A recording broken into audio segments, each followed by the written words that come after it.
مرحبا جميعا، لقد جئت لكم بأخبار جديدة. كشف تقرير صحفي اليوم السبت موقف ريال مدريد من التعاقد مع النيجيري فيكتور أوسيمين مهاجم نابولي خلال الصيف المقبل.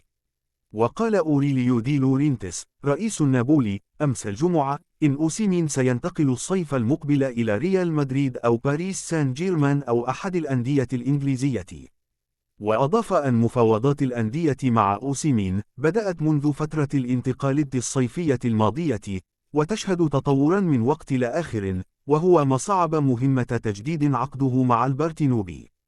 ووفقا لشبكة ديفنسا سنترال الإسبانية، فإن فيكتور أوسيمين صاحب 25 عاما لاعب يحبه بالفعل كل من الرئيس فلورنتينو بيريز والمدرب كارلو أنشيلوتي. وأشارت إلى أن أوسيمين يظل الخيار رقم 3 في ميركاتو ريال مدريد في الصيف المقبل بعد كيليان مبابي وإيرلينغ هالاند. وذكرت أن وجود أوسيمين ضمن قائمة أهداف الميرينجي يعني أن ريال مدريد ينوي التعاقد مع مهاجم جديد في الصيف المقبل، ولا يريد تكرار أخطاء الماضي.